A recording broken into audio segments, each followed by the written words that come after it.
जय दोस्तों, स्वागत है आपके अपने YouTube channel Radhika coaching classes में। तो हमारे वन वीडियो वन कंसेप्ट की सीरीज है जिसमें हमने जीडीपी पढ़ा पहले और आज हम पढ़ेंगे इन्फ्लेशन।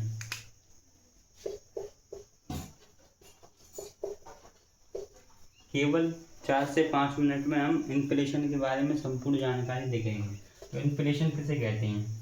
इन्फ्लेशन का मतलब होता है मुद्रास्फीति।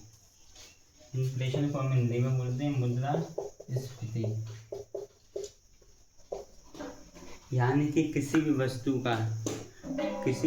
की कीमत में निरंतर जो परिवर्तन होता है या निरंतर वृद्धि होती है उसको हम इन्फ्लेशन बोलते हैं। जैसे कि कोई वस्तु है,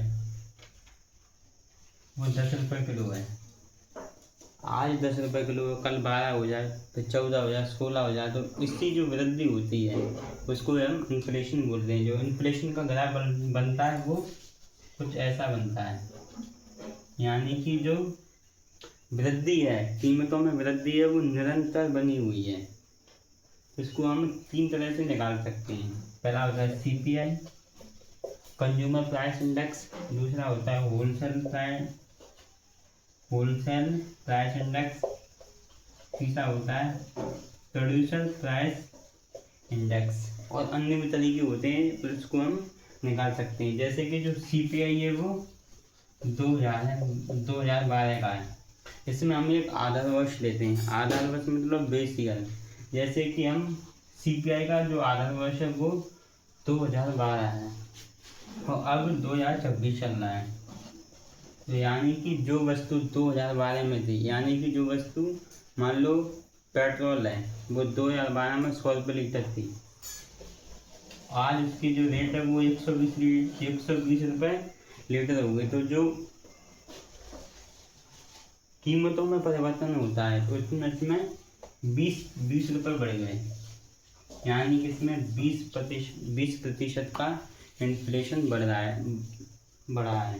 तो जैसा कि आप जानते हैं कि हमारी जो इकोनॉमी है उसमें जो वस्तुएं हैं उनकी जो कीमतें हैं वो दिन प्रतिदिन बढ़ती जा रही हैं।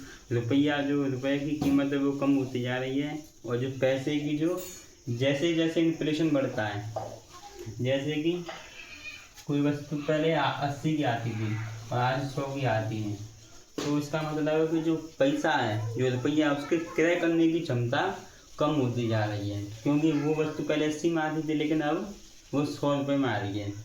तो इसलिए जो रुपया की क्रय करने की क्षमता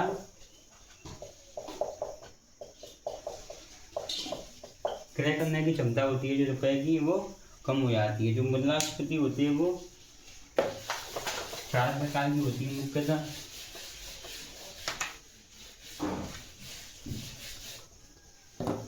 पहली होती है कोर इन्फ्लेशन।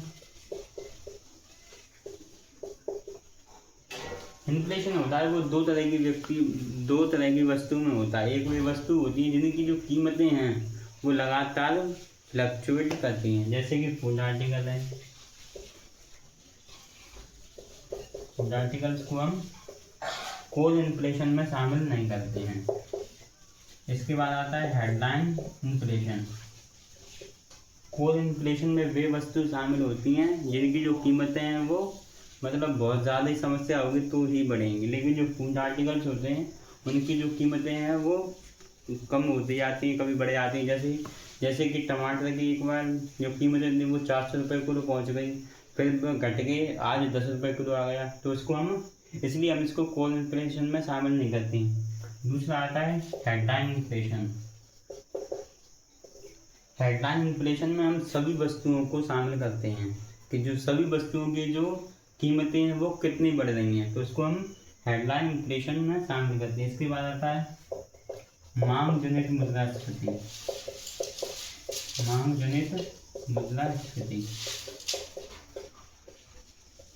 मांग जनित मुद्रास्फीति का मतलब होता है कि अगर किसी भी वस्तु की कीमत तो नहीं है लेकिन उसकी मांग बढ़ जाती है। जैसे कि कोई वस्तु है A, इसको पहले जो व्यक्ति खरीदते थे वो 100 व्यक्ति थे, 100 वस्तु थी और 100 ही जो खरीदार थे, लेकिन आज उसके जो कस्टमर है वो 120 हो गए, लेकिन जो वस्तु है वो उतनी की उतनी है। इसलिए जो सप्लाई है वो कम हो गई लेकिन डिमांड बढ़ गई। जैसे सप्लाई कम होती है और डिमांड बढ़ जाती है, तो उसी प्रकार जैसे सप्लाई कम होती है डिमांड बढ़ जाती है, तो जो कीमत है वो भी बढ़ जाती है। तो जैसे ही डिमांड बढ़ती है, डिमांड बढ़ेगी और सप्लाई कम हो जाए, तो जैसे सप्लाई कम होती है तो जो कीमत है वो बढ़ जाती है। इसके बाद आता है लागत धक्का। लागत धक्का मुद्रास्फीति।